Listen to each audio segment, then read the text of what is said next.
ઘરફોડ ચોરીનો ભેદ ઉકેલતી Wankaner city police. ઘરફોડ ચોરીના વણશોધાયેલ ગુનાની ગણતરીના દિવસોમાં ભેદ ઉકેલતી વાંકાનેર સિટી પોલીસ।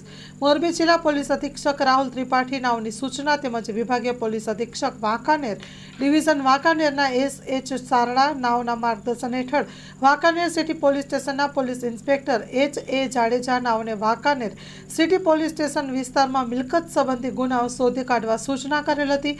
જે અનુસંધાને ભારતીય ન્યાય સંહિતા અધિવેશનની કલમ મુજબ ગુનો નોંધીને પોલીસ ઇન્સ્પેક્ટરની સૂચના અનુસાર સર્વેલન્સ સ્ટાફના માણસો પોલીસ સ્ટેશન વિસ્તારની પેટ્રોલિંગમાં હતા ત્યારે ખાનગી રાહે બાતમી હકીકત મળેલ કે વાંકાનેર બ્રહ્મ સમાજ સોસાયટીમાં ચોરી કરનાર આરોપી વાંકાનેરના અમરસર ફાટક પાસે ઉભેલ હોય, જેથી મજકૂર આરોપીનું વર્ણન જણાવતા સર્વેલન્સ સ્ટાફનાઓને માહિતગાર કરી હકીકતવાળી જગ્યાએ ખરાઈ કરતા વર્ણનવાળો આરોપી મળી આવતા ચેક કરી ખરાઈ કરતા તેમની પાસેથી મોબાઈલ નંગ 2 રોકડા ટોટલ ₹10,200 મળી આવેલ છે, જે વાંકાનેર ખાતેથી ચોરીમાં ભાગ બટાઈના મળી આવેલ હોવાની કબૂલાત આપેલ છે।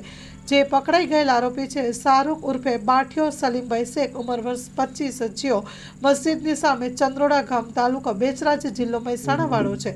આરોપી પાસેથી જપ્ત કરેલ મુદ્દામાલ છે મોબાઈલ ફોન નંગ 2 અને કુલ કિંમત ₹10,200। Story report by Himanshu Solanki, Morbi.